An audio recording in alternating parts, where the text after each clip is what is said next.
Hello students, हमारी आज की क्लास का टॉपिक है ऑर्गेनाइजेशन ऑफ डाटा। ऑर्गेनाइजेशन मतलब हमने जो डाटा कलेक्ट किया है हम उसे अरेंज किस तरह से करें जिससे कि हम उससे मीनिंगफुल कंक्लूजन ड्रॉ कर पाए। ओके, तो हम स्टार्ट करते हैं। सबसे पहले ऑर्गेनाइजेशन क्या होता है?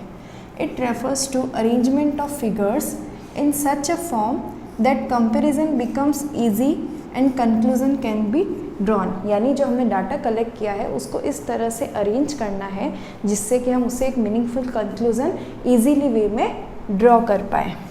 फिर आता है हमारा क्लासिफिकेशन।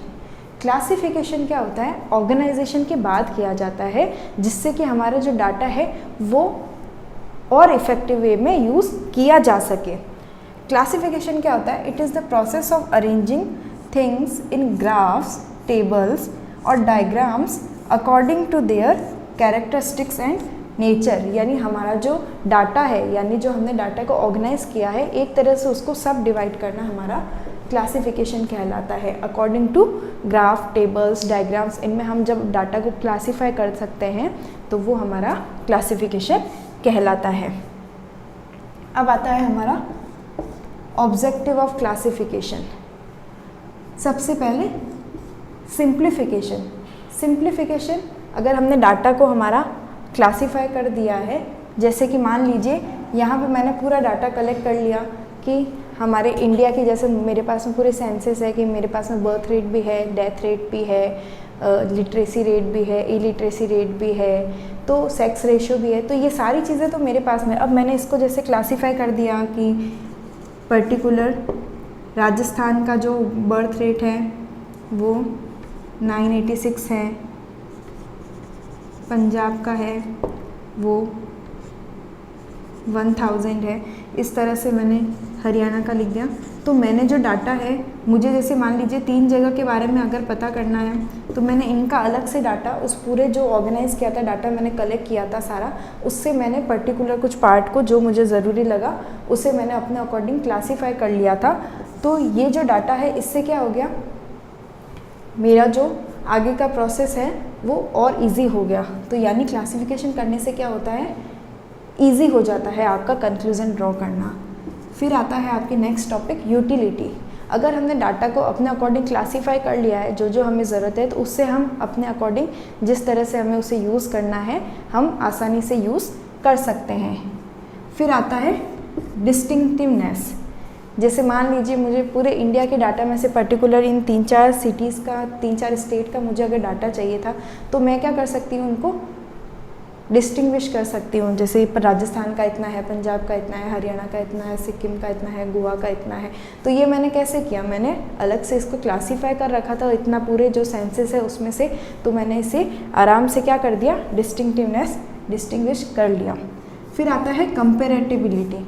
जैसे मुझे कंपेयर करना है अगर कहीं के डाटा को कि कहाँ की ग्रोथ रेट ज़्यादा है, कहाँ का बर्थ रेट ज़्यादा है, कहाँ का सेक्स रेशियो ज़्यादा है, कहाँ की लिटरेसी रेट ज़्यादा है, तो मैं क्या कर सकती हूँ, डाटा को अगर मैंने क्लासीफाई किया तो मैं ये काम आसानी से कर सकती हूँ। फिर साइंटिफिक अरेंजमेंट। डाटा को क्लासीफाई करने का मतलब ही ये होता है कि पर्टिकुलर वे में, जैसे मैंने यहाँ पर लिखा है ग्राफ, टेबल, डायग्राम, इस तरह से उसको प्रॉपरली रूल्स फॉलो करके क्लासीफाई करना है जिससे कि हम उसे आसानी से पढ़ सकें। तो जो इसका ऑब्जेक्टिव है उसमें एक आपकी ये भी आ जाएगा, साइंटिफिकली डाटा आपका क्लासीफाई किया हुआ होता है। ठीक है। फिर आता है अट्रैक्टिव एंड इफेक्टिव। अगर आपने डाटा को क्लासीफाई किया अपनी नीड्स के अकॉर्डिंग तो वो क्या हो जाएगा, अट्रैक्टिव भी हो जाएगा और इफेक्टिव भी हो जाएगा। आपको अगर कोई कंक्लूजन चाहिए तो वो आप पूरे बल्क ऑफ डाटा के कंपेयर में, अगर आपने कोई पर्टिकुलर डाटा क्लासीफाई कर रखा है तो आप उससे उसको ईजीली कंक्लूजन ड्रॉ कर पाएंगे। तो ये आपके इसके कुछ ऑब्जेक्टिव थे क्लासिफिकेशन के, simplification, utility, distinctiveness, comparability, scientific arrangement and attractive and effective. फिर आता है हमने डाटा को क्लासीफाई तो कर लिया, पर उसके लिए क्लासीफाई करने के लिए कौन कौन से कैरेक्टरिस्टिक्स को ध्यान में रखना चाहिए। तो नेक्स्ट है आपका characteristics of a good classification, यानी आपको क्लासीफाई करने के लिए क्या क्या कैरेक्टरिस्टिक्स को ध्यान में रखना चाहिए। तो सबसे पहले कॉम्प्रिहेंसिव, यानी कि जो क्लासीफाई किया वो डिटेल्ड वे में होना चाहिए कि अगर आप उसको देख रहे हो तो आपको जो जो इन्फॉर्मेशन चाहिए वो आसानी से उसमें अवेलेबल हो, कोई भी पार्ट मिसिंग ना हो। क्लैरिटी, क्लियर होना चाहिए कि जैसे मुझे राजस्थान का डाटा चाहिए तो मैं क्लियरली, मैं अगर वो कोई टेबल में बना रखा है तो मैं उस टेबल में डायरेक्टली अगर देखूँ तो मुझे पता चल जाए कि राजस्थान का ये डाटा है, हरियाणा का ये डाटा है, कुछ जो भी चीज़ देखनी है, जो भी मैं क्लासीफाई किया है वो मैं उसमें क्लियरली देख सकूँ। फिर होमोजेनिटी, यानी कि जो डाटा है मैंने क्लासीफाई किया वो सिमिलर होना चाहिए। ऐसे नहीं है कि मैं लिटरेसी रेट शो कर रही हूँ और साथ में वहाँ पे मुझे हाइट, वेट वो सब भी मैंने डाल दिया है, तो लिटरेसी रेट में हाइट वेट का क्या काम है, तो ऐसे नहीं होना चाहिए। जो डाटा जहाँ पे उपयुक्त है उसको उसी टेबल के अकॉर्डिंग क्लासीफाई करना चाहिए। फिर सूटेबिलिटी, यानी कि आपके अकॉर्डिंग वो डाटा सूटेबल होना चाहिए। पता चला कि आपको डिसीजन तो कुछ और लेना है, आपको पता तो लिटरेसी रेट और उनके बारे में करना है, पर आप डाटा सेक्स रेशियो का क्लासीफाई कर रहे हैं, तो ऐसा नहीं होना चाहिए। सूटेबिलिटी होनी चाहिए, जो डाटा आपको चाहिए वही क्लासीफाई करना चाहिए। लास्ट आता है आपका इलास्टिक, यानी कि जो आपका डाटा है क्लासीफाई किया आपने वो रिजिड नहीं होना चाहिए, इलास्टिक होना चाहिए कि जब भी आप उसमें आपको ज़रूरत पड़े आप उसको आसानी से चेंज कर सको।